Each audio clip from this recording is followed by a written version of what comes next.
وسلم، آج کی اس مسابقاتی بزم میں میری تقریر کا موضوع علامہ اقبال کا یہ شعر سبق پر صداقت کا، عدالت کا، شجاعت کا، لیا جائے گا تجھ سے کام دنیا کی امامت کا۔ محترم حضرات، علامہ اقبال قوم مسلم کے نوجوانوں اور ملت اسلامیہ کے پاسبانوں کو مخاطب کر کے ان کی بے اعتمادی و بے حسی، بے غیرتی اور بے حمیتی پر ملامت کرتے ہوئے ان کو ان کا بھولا ہوا سبق یاد دلاتے ہیں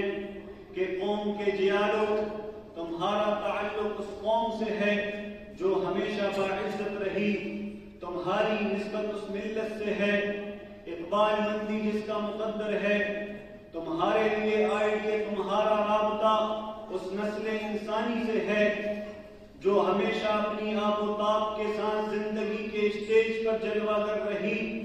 اور تمہارے لیے آئیڈیل اور نمونہ وہ ذات گرامی ہے جس نے قرآن کی زبان یہ صدا لگائی تھی وَأَنْتُمُ الْأَعْلَوْنَ إِن كُنتُم مُؤْمِنِينَ، اور جس نے ڈنکے کی چوٹ پر یہ اعلان کیا تھا الاسلام یعلو ولا یعلی علیہ۔ محترم حضرات، علامہ اقبال یہ باور کرانا چاہتے ہیں کہ تمہارا تعلق اس ملت سے ہے جس کا منصب دنیا کی امامت و قیادت تھا، جس نے اپنی دنیا میں اپنے متبعین کو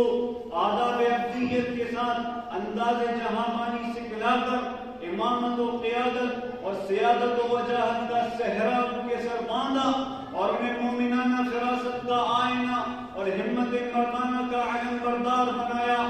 ان کی ایسی تربیت کی کہ رفعت و عظمت میں وہ فرشتوں کے لیے باعث رشک بن گئے۔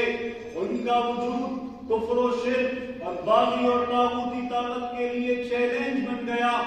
جن کی امیدیں قلیل اور مقاصد جلیل ہوتے چلے گئے، جو عزت کی موت کو ذلت کی زندگی پر ترجیح دینے لگے،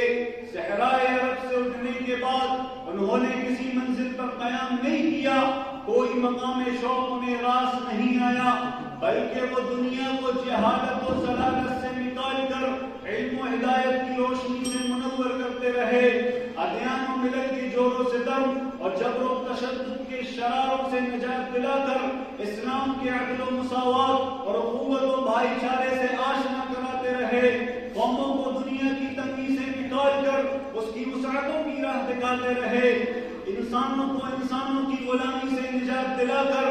امن و سلامتی کی طرف لے جاتے رہے۔ کبھی بھی ان کے عزم محکم، عمل پہم اور جہد مسلسل کے سامنے پہاڑ کی حائل نہیں ہو سکے۔ انہوں نے کسی ایک ملک پر نہیں بلکہ 22 لاکھ مربع میل زمین پر اسلام کے پرچم لہرائے اور عدل و انصاف کی حکمرانی قائم کی، اور قال اللہ قال رسول کی سماعیں بلند کی، اور مطلق الاعلان حکمرانوں کی اینٹ سے اینٹ بجا دی، اور روم و ایران جیسی باغی اور طاغوتی طاقتوں کے پرخ سے اڑا دیے، اور انہیں حق و صداقت کے سامنے جھکنے پر مجبور کر دیا۔ لیکن افسوس سر افسوس، گوادی ہم نے جو اسلاف سے میراث پائی تھی، ثریا سے زمین پر آسمان نے ہم کو دے مارا۔